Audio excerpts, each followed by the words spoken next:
Hi everyone! So, let's unboxing my Insta360. I just bought it from Photoline. So, nagustuhan ko siya kasi compact lang siya at invisible yung stick niya. At bagay na bagay ito sa mga mahilig mag-travel. Yung pag-capture ng picture and video, so para ka na rin naka-drone.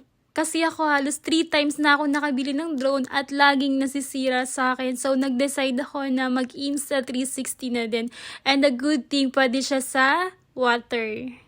Kung mahilig ka mag-dive, pwede ito sa'yo. At hindi ko mabuksan yung box kaya inalog-alog ko siya. At huwag nyo kong gagayahin kasi super sensitive nung lens niya. Naka-emboss yung both sides ng lens. So, mag-ingat na lang sa pag-open ng box. Ito yung battery niya. Power on and power off, language, and choices. Ang ganda niya kasi compact lang siya, hand carry. At yung memory card, separate ko siyang binili. Ito yung laman ng box.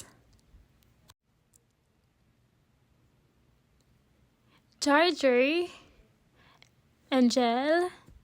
Tapos meron na din siyang pouch ng camera.